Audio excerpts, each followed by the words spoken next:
Hi, everybody. Mark McDonald with First United Methodist Church of Batesville, Arkansas, with our weekly update. This is a big one, so make sure you get the word around to watch this. We have some things today that aren't in the newsletter, but I want you to feel some of the momentum that is building up. I want to encourage you because you have been getting the vaccine, you've been doing the three things, watching your distance, washing your hands, and wearing a mask. That is making a difference. I'm so excited to see the numbers going down. I pray that we held through that on Super Bowl Sunday and that we'll make it through spring break without going crazy. So I want to give you some of the information of conversations that are going on behind the scenes right now. But before I do that, I want you to see some pictures. The sanctuary carpet is coming in. It's nearing completion. I would say by next week we'll have it finished. You can see it's just a beautiful color. They're getting all the details done right now. Upstairs, we've got some work to do to put that carpet in. That'll move pretty quickly up in the balcony. But as you can see, it's looking wonderful. That means that when they finish the carpet in the sanctuary, we will be done with all of the current renovations in the sanctuary.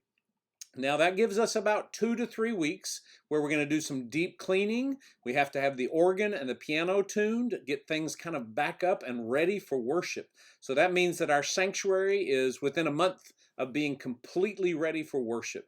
That leads into it. So just to let you know, our launch team, which is all of our ministry leaders and some of the staff, the ministry leaders from the church council, we have been meeting every week for almost a year now. And as we meet, we've been looking for the opportunities to expand. So that's what started our small groups that have grown. We brought people in. That's been so exciting.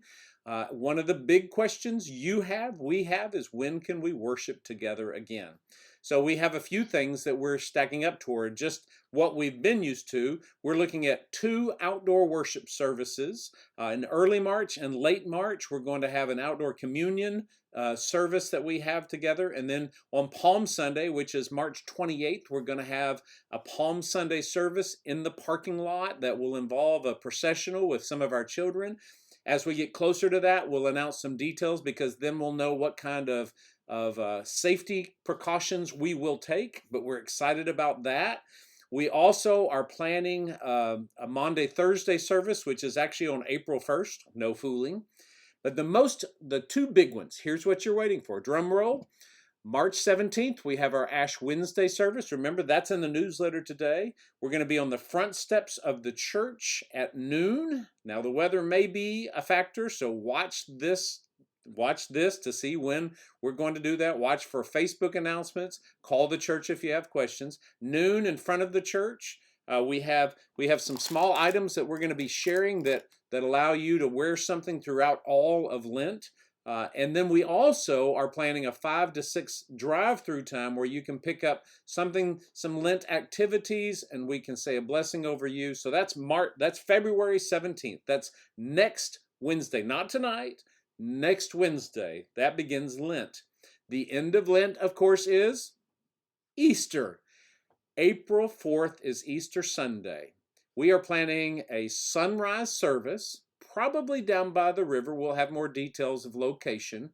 A sunrise service for Easter Sunday morning on April 4th. And then we're planning a worship service that will be about a 45-minute worship service to keep with conference guidelines. We will have it set up so we can have it outside, but our goal is that if all the numbers are going well, we keep seeing those go down and we meet the approval of the trustees and the council, we will have indoor worship in our newly renovated sanctuary on Easter Sunday. Hear me carefully. The numbers have to keep going down. We have to have approval by our trustees, our council, and the conference to make sure we're in line. But our launch team and myself, we are very optimistic that we're headed there. So that's what's in the works right now. There's a lot of work going on behind the scenes, and I hope you are as excited as we are. We just ask you to keep on doing those things. Wash your hands, watch your distance, and wear a mask because it is making a difference. And of course, now the 4th thing is get the vaccine. If you've missed my updates about that, watch some of those in the past because I am completely confident this is one of the safest vaccines we've ever had, but it's also going to be world changing, not just with the COVID-19 virus, but with other things that are come out of this new understanding of vaccines and how we can get our body to do what God has created it to do. So it's an exciting week around here. We've got a lot of possibilities. It gets a little bit overwhelming at times to think of all the different things we have to keep in line and follow all the rules that we have. Right now, we continue with our small groups. If you're not part of one, please reach out to me. We have several small groups meeting at the church and offsite every week. That's keeping us connected. We have our online worship. We have our daily devotionals. So make sure you stay connected in that. Watch for your newsletter, which is emailed out on Wednesdays, usually in the mailbox Wednesday, Thursday, or Friday. Lots of things coming up. So I'm excited about our weekly update this week because it's something that we've talked about for a long time now. It's getting close. Easter is coming, my friends. I hope you have a wonderful day, and I hope you are a blessing to others.